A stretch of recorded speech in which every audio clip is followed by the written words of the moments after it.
Today, our fellow citizens, our way of life, our very freedom came under attack in a series of deliberate and deadly terrorist acts. The victims were in airplanes or in their offices, secretaries, businessmen and women, military and federal workers, moms and dads, friends and neighbors. Thousands of lives were suddenly ended by evil, despicable acts of terror. The pictures of airplanes flying into buildings, fires burning, huge structures collapsing, have filled us with disbelief, terrible sadness, and a quiet, unyielding anger.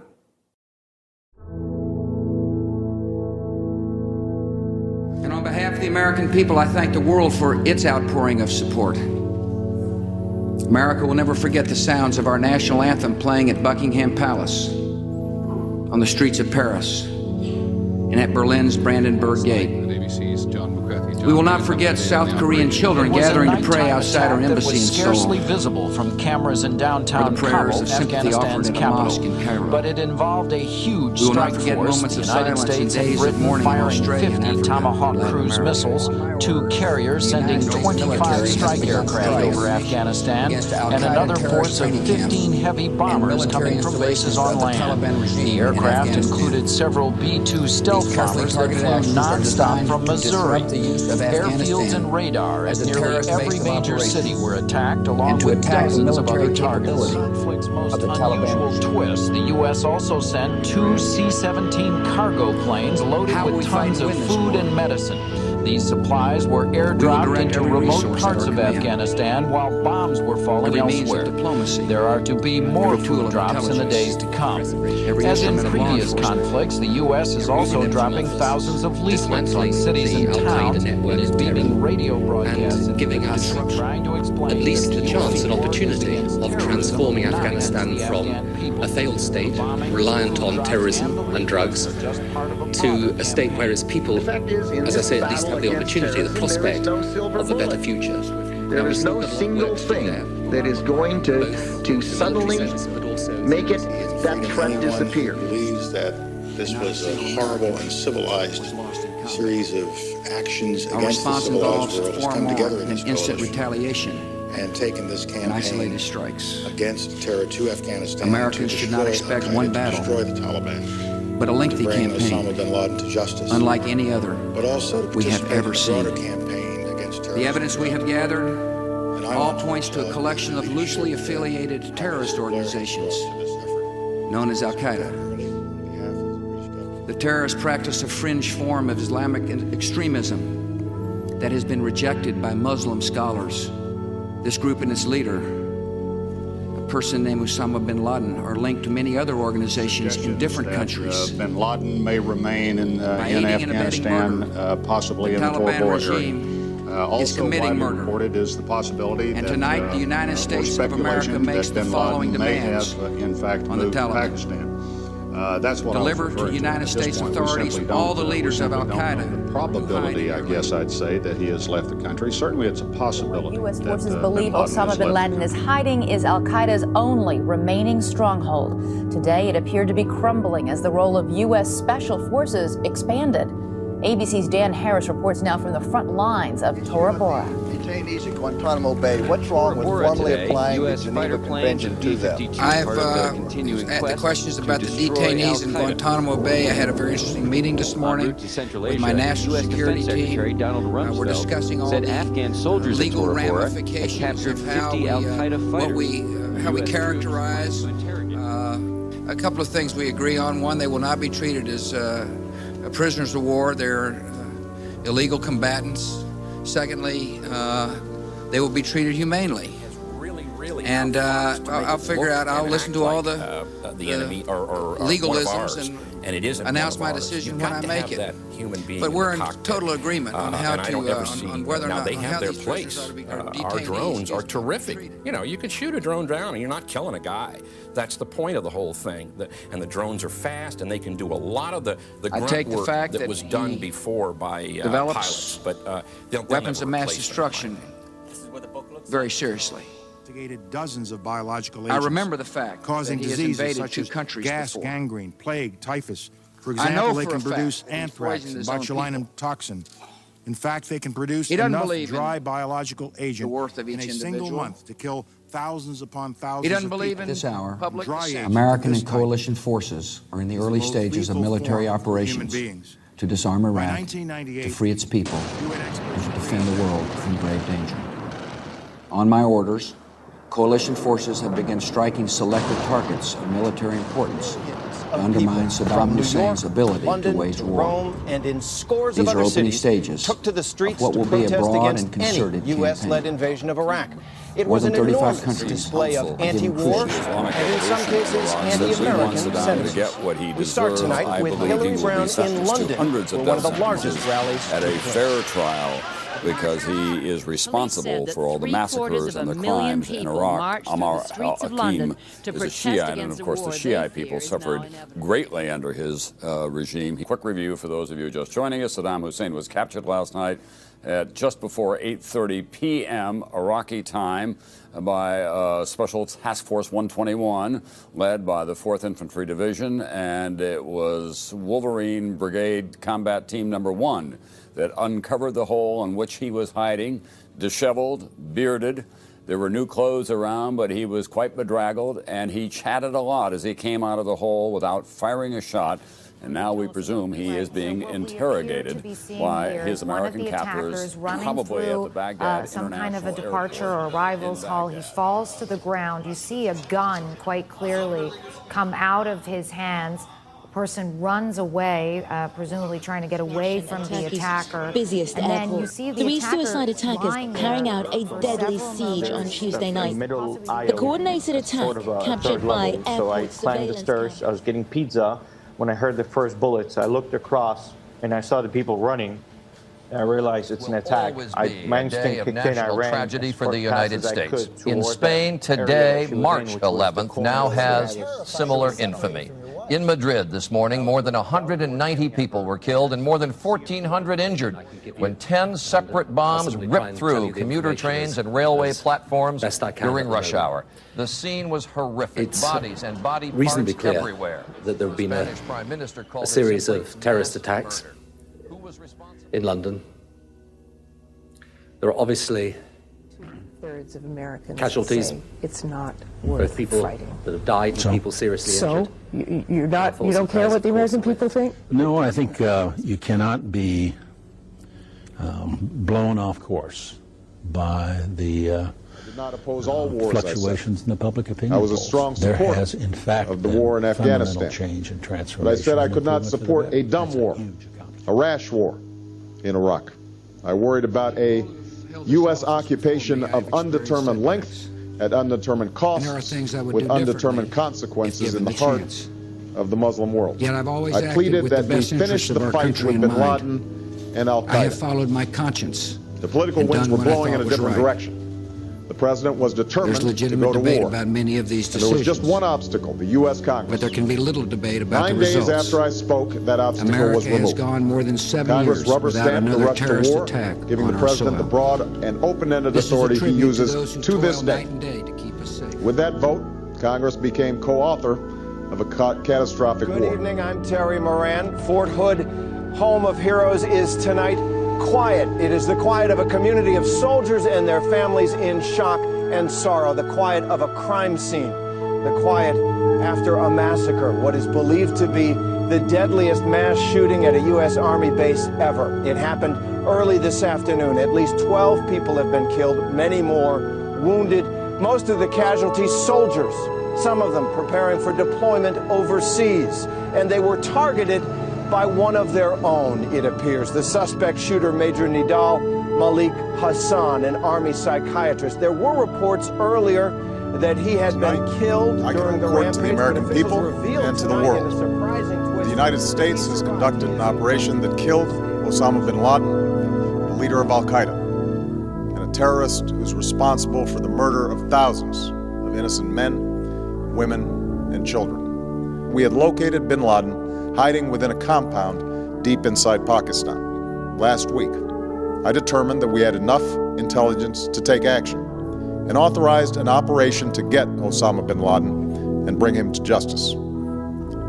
Today, at my direction, the United States launched a targeted operation against that compound in Abbottabad, Pakistan. A small team of Americans carried out the operation with extraordinary courage and capability.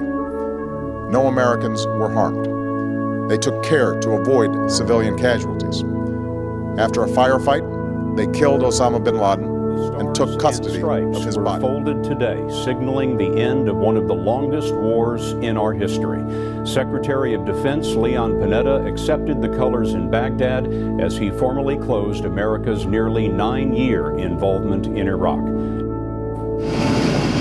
For the final time, the colors were presented at U.S. military headquarters in Iraq.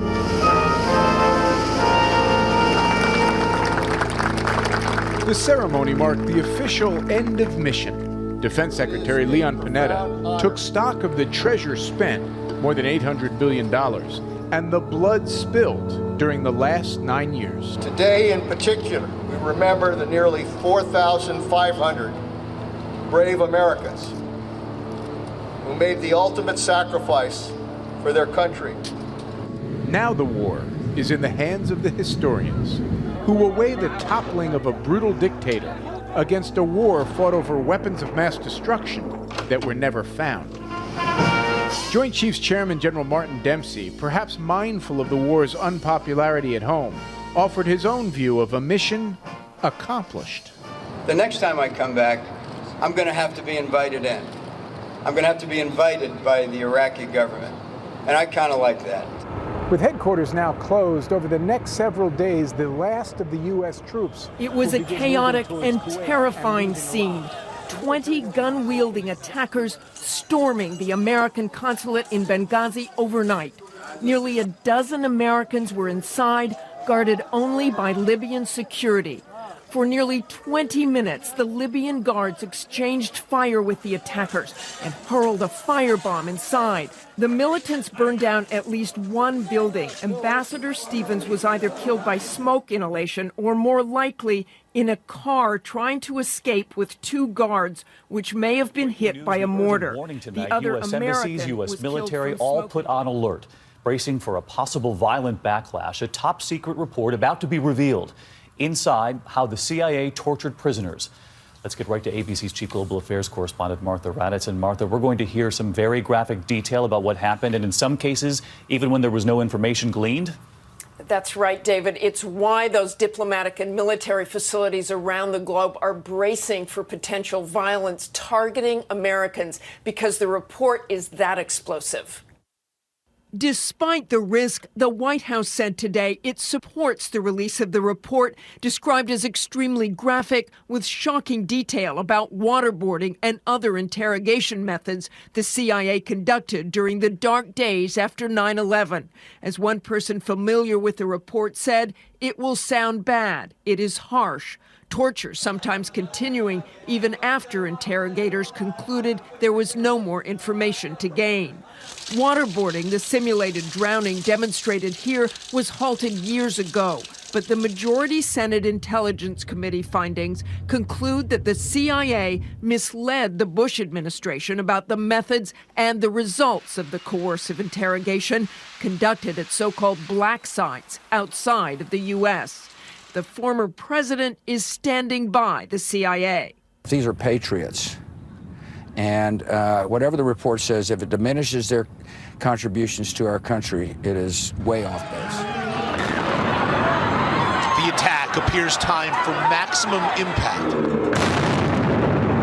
Just before 2:50 p.m., this is the viewpoint seen by many of the 26,000 marathon runners who are approaching the finish line.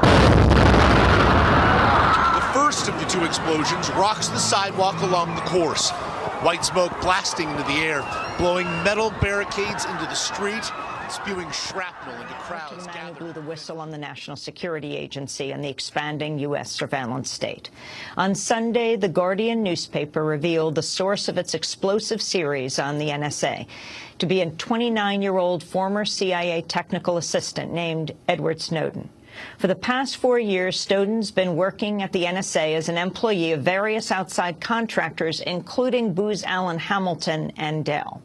Most recently, he was working at the NSA office in Hawaii. On May 20th, he boarded a plane bound for Hong Kong, where he's remained ever since. Since Wednesday, The Guardian has published a series of articles based on information provided by Snowden. First, The Guardian revealed the National Security Agency is collecting telephone records of millions of Verizon customers under a secret court order issued in April. Then, The Guardian revealed the existence of a top-secret program codenamed PRISM, where the NSA obtained access to the central servers of 9 major Internet companies, including Google, Microsoft, Apple, Yahoo, and Facebook. Then on Friday, The Guardian exposed how President Obama had ordered his senior national security and intelligence officials to draw up a list of potential overseas targets for U.S. cyber attacks. And then The Guardian revealed details about an NSA data mining tool called Boundless Informant that details and even maps by country the voluminous amount of information it collects from computer and telephone networks. A top-secret NSA global heat map shows that in March 2013, the agency collected 97 billion pieces of intelligence from computer networks worldwide. The NSA most frequently targeted Iran, Pakistan, Jordan, Egypt, and India. The Boundless Informant documents also showed the agency collected almost 3 billion pieces of intelligence from U.S. computer networks over a 30-day period ending in March of 2013. Has clearly become the terrorist attack that has reverberated around the world. From this angle, it's even more terrifying. New video showing the Kouachi brothers just moments after the Charlie Hebdo massacre. We have avenged the Prophet Muhammad, they shout, and calmly reload. Police arrive. The brothers open fire, sending the squad car into reverse. The brothers drive at the police and escape. 3 police officers were killed in last week's terror spree. Today, they were given the country's highest honors. In Pakistan today, very different prayers. At a symbolic funeral for the killers, embraced here as heroes. Blasphemers against the Prophet are the enemy of all Muslims, said a local politician. But Charlie Hebdo is sticking to its freedom to offend. The cover of its new edition, out tomorrow, has a cartoon of the Prophet Muhammad. The press run, an unprecedented 3 million copies. Counterterrorism officials here warn they can't prevent every future attack without becoming a totalitarian society. But France is starting to reconsider some of its traditional freedoms. Call for the deployment of U.S. ground combat forces to Iraq or Syria.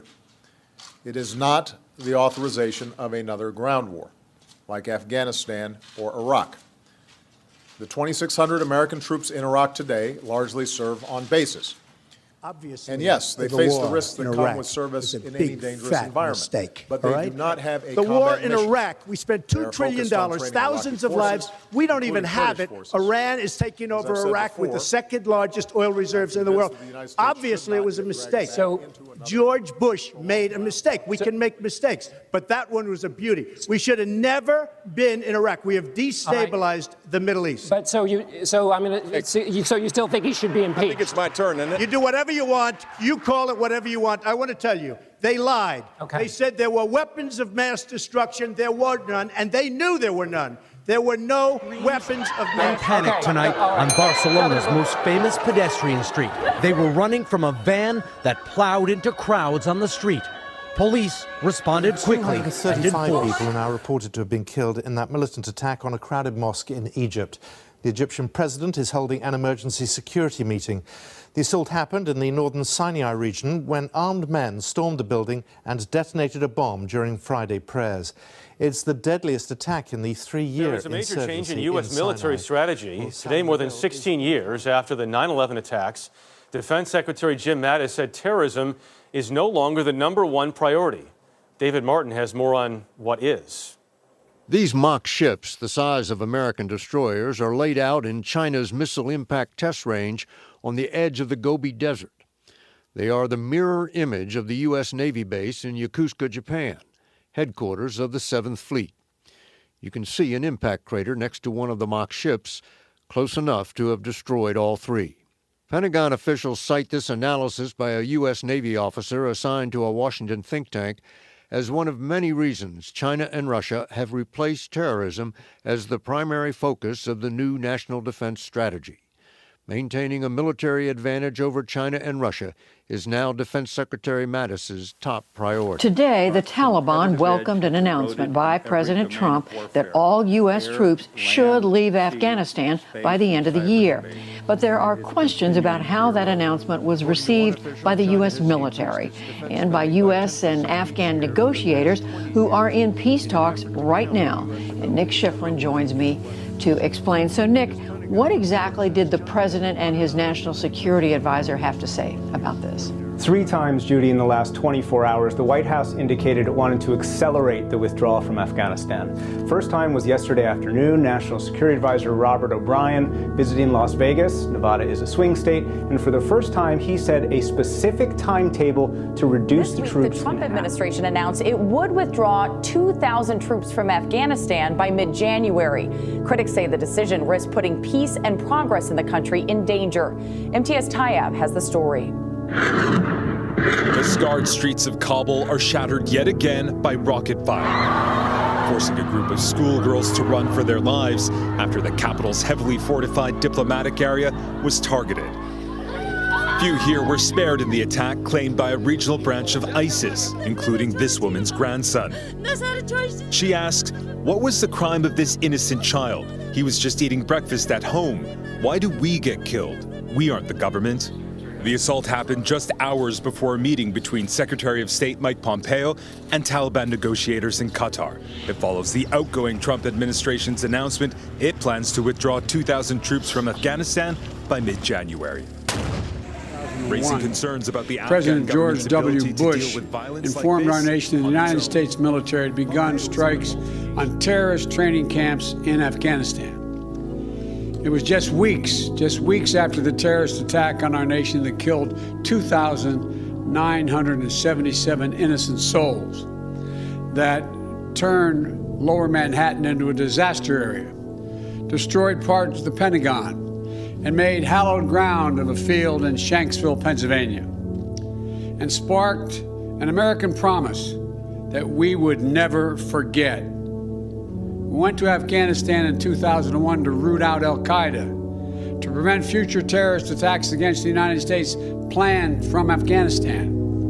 Our objective was clear. The cause was just. Our NATO allies and partners rallied beside us.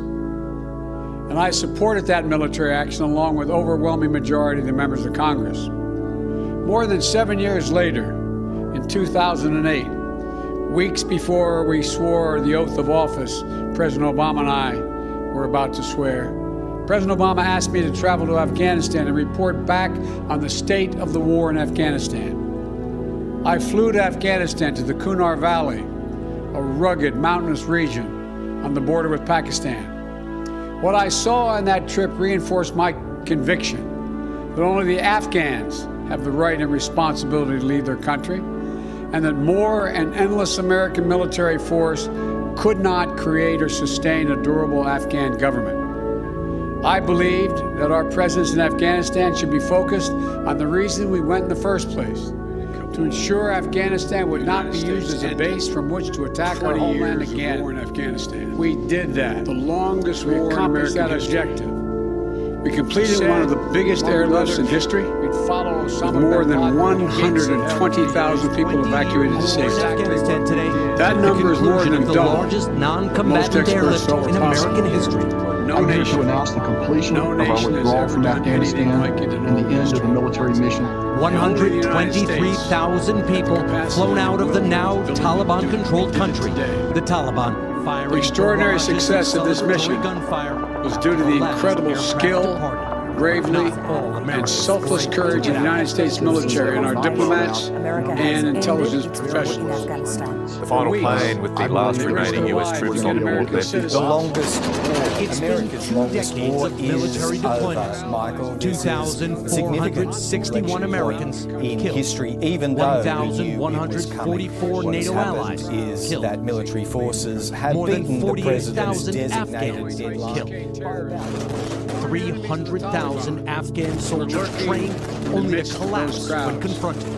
And About still, $1 trillion women spent and men of the United and States more to military, come to care our for the diplomatic corps, Afghanistan and intelligence professionals handed back did their to the job very and did same it well. Islamic fundamentalists Risking the their United lives. States drove from power To conduct just a weeks after non-combatant 9/11. evacuation A operation generation of from Afghans. Not the mission of war, flying but in the mission support of of mercy. combat aircraft from the Air Force and the 20 Navy. service members were as well wounded in the as service of this incredible mission. support.